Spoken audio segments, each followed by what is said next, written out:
na newsroom sa buong Pilipinas. Ito ang Radyo Pilipinas News Update.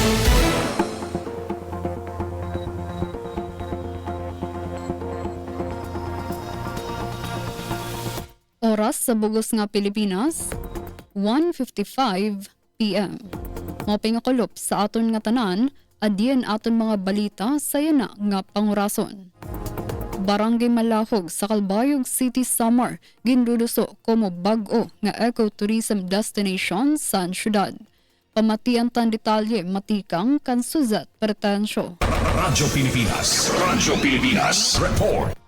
Gindudusuyan na ang Barangay Malahog como masunod nga ecotourism destination sa Calbayog City sa ilarom sa proposed development plan para sa bulongto ecotourism circuit ngan mga kasumpay nga atraksyon. Katuyuanan san plano nga himuon nga sentro sa natural nga bahandi sa turismo ang lugar kundiin pwede nga magtindog san scenic viewing platforms nga makikitaan ang baybayon, magkasumpay nga boardwalks ngan mga camping ug picnic sites nga sakto para sa pamilya. Ipapakita liwat ang mga bag-o nga disenyo sa dive boards para sa mga mahilig sa adventure ngan usa nga floating market nga magpapakita sa mga katutubo nga produkto og likhang sining sa komunidad. Ginandam sa Northwest Samar State University ang plano ngan konsepto ni Engineer Marlon Sobrevega. Formal ini nga ginpresentar kan Mayor Raymond Uy kasankulo Pebrero 11. Pinaagi san sumpayan san akademya ngan gobyerno lokal panuyo san panukala nga pagtigubon ang pag-ataman sa kalibungan, pagpakusog san kultura, ngan paghatag san pangabuhian sa mga residente, pitad pakadto sa mas progresibo ngan mas makalibungan nga kabubuwason san turismo sa Calbayog. Para sa Bagong Pilipinas, Suzette Pretensyo, Radyo Pilipinas, Radyo Publiko, Calbayog.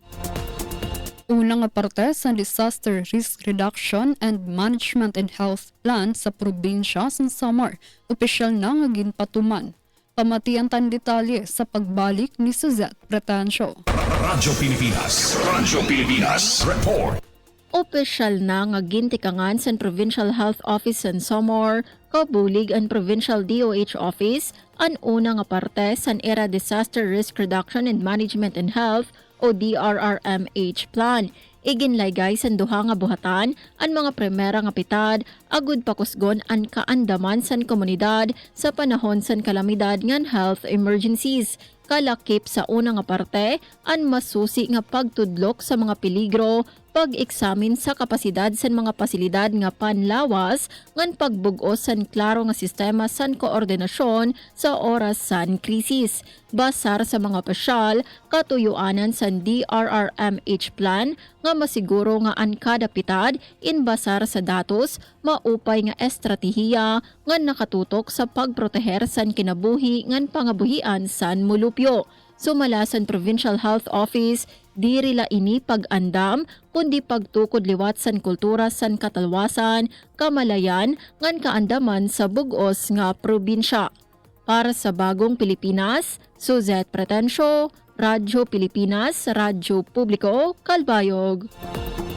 Inang kabugusan sa aton mga balita sa yana nga pangurason. Padayon kamo nga mamati sa DYOG, Radyo Pilipinas, Radyo Publiko Calbayog para sa news updates.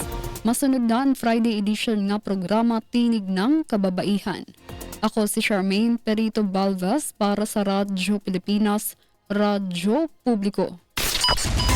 Mula sa pinakamalawak na newsroom sa buong Pilipinas. Ito